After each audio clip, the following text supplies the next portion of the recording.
संपूर्ण माहिती. गडचिरोली जिल्ह्यात एकूण 12 तालुके आहेत. कुरखेडा, आरमोरी, धानोरा, गडचिरोली, चारमोशी, इटापल्ली, अहेरी, सिरोंचा, भामरागड, कोरची, देसाईगंज व मोलचेरा. प्रमुख स्थळे कोणती आहेत तर गडचिरोली येथे जिल्हा केंद्र आहे, शैक्षणिक केंद्र आहे, व्यापारी पेठ आहे, गोंडवाना विद्यापीठ आहे. भामरागड येथे त्रिवेणी संगम आहे. आरमोरी येथे कोळसा केंद्र आहे, व्यापारी पेठ आहे. महाल, आमगाव येथे प्राचीन देवालय आहेत. हेमलकसाई येथे बाबा आमटे यांचा आश्रम आहे. टिपागड येथे ऐतिहासिक ठिकाण आहे. मार्कंड आहे, शिवमंदिर आहे. चपराळा येथे शिवालय व अभयारण्य आहे. गडचिरोली हा जिल्हा पूर्वी चंद्रपूर जिल्ह्याचा एक भाग होता. बाबा आमटे यांनी चालविलेला लोकबिरादरी हेमलकसा हा आदिवासी विभागाचा प्रकल्प गडचिरोली जिल्ह्यातील आहे. एकूण भौगोलिक क्षेत्राशी असलेले वनक्षेत्राचे प्रमाण गडचिरोली या जिल्ह्यात राज्यातील इतर कोणत्याही जिल्ह्यापेक्षा जास्त म्हणजे जवळजवळ 77% इतके आहे.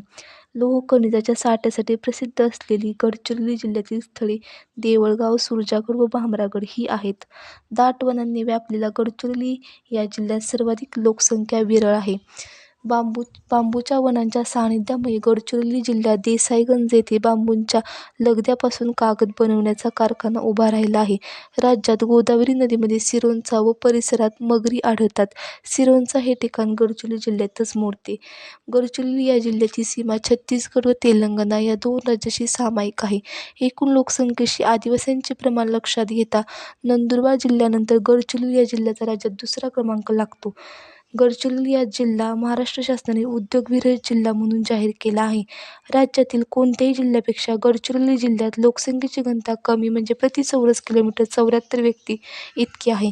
गडचिरोली जिल्ह्यात भामरागड येथे इंद्रावती, पामुलगौत व पर्लकोटा या नद्यांचा त्रिवेणी संगम आहे. प्राचीन काळी पुरमशाह या राजाच्या राजधानीचे ठिकाण गडचिरोली जिल्ह्यातील टिपागड येथे आहे. Thank you so much. Please like, share आणि सबस्क्राईब माय यूट्यूब.